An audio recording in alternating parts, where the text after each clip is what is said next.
On President's Day, demonstrators gathered at state capitals and public spaces across the United States to protest actions taken by President Donald Trump and billionaire Elon Musk, both of whom are driving sweeping changes within the federal government. In Washington, D.C., thousands braved the chilly 40-degree weather and strong winds to assemble at the Capitol reflecting pool, chanting, "Where is Congress?" and demanding that lawmakers fulfill their duties.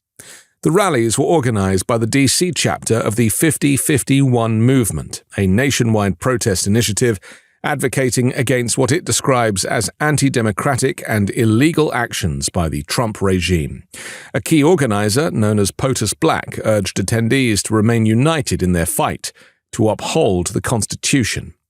To stand against tyranny is to defend democracy and remind elected officials that they serve the people, not themselves, Black declared. The past month's events have been designed to wear us down, to break our resolve. But we are the American people. We will not break. The 50-51 movement, which stands for 50 protests, 50 states, one movement, coordinated demonstrations in more than half the country, spanning from California to Colorado, Tennessee, and Massachusetts.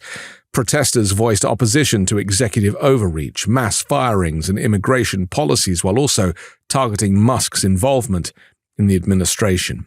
In Denver, thousands marched from the Colorado state capitol through downtown streets, despite freezing temperatures and snowfall. Protesters criticized the administration's environmental policies, federal funding cuts, and what they viewed as an erosion of democratic rights.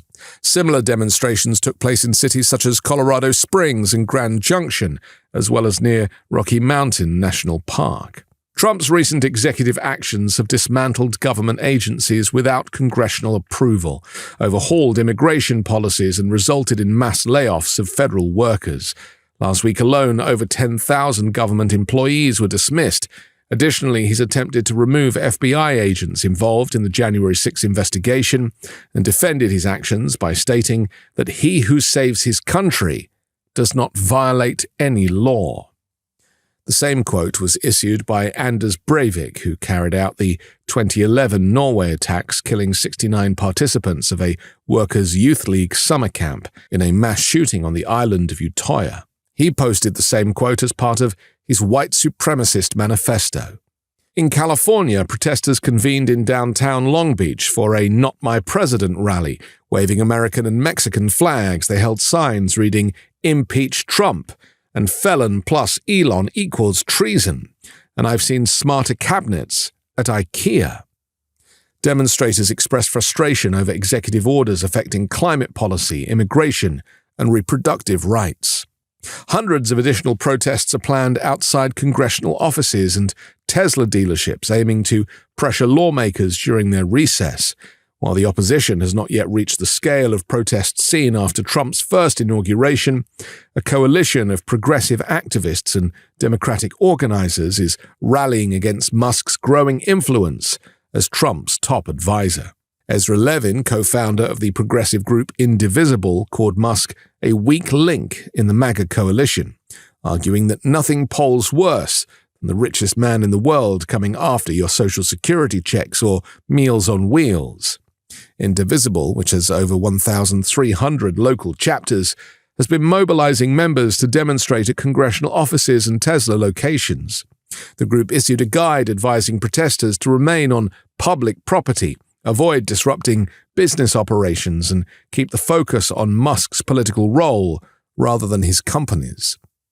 Senator Bernie Sanders has also launched a national tour to rally against what he calls oligarchy, with scheduled stops in working-class districts of Iowa and Nebraska.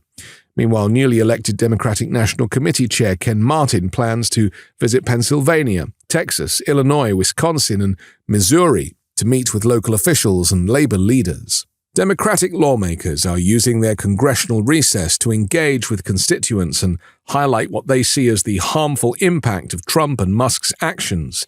A memo from the House Democratic Policy and Communications Committee urged members to hold public events emphasizing the consequences of recent policy changes. The wave of protests comes as Democrats struggle to counter Trump's sweeping cuts to the federal workforce. The Department of Veterans Affairs has dismissed researchers working on cancer treatment, opioid addiction, and prosthetics, while the Department of Health and Human Services has laid off more than 5,000 employees. The Center for Disease Control and Prevention has lost nearly 10% of its workforce, despite outbreaks of measles and bird flu. Some agencies may be eliminated entirely without congressional approval. Musk's team, backed by Trump, is attempting to shut down the U.S. Agency for International Development, the Department of Education, and the U.S. Consumer Financial Protection Bureau. Trump has justified these actions by citing the need to eliminate waste, while Musk claims his Department of Government Efficiency has uncovered shocking examples of government mismanagement. The details of this are yet to be seen.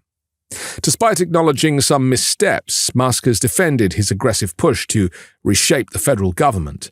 While Democrats in Congress denounce these moves as reckless and dangerous, their ability to intervene is limited without control of the House or the Senate.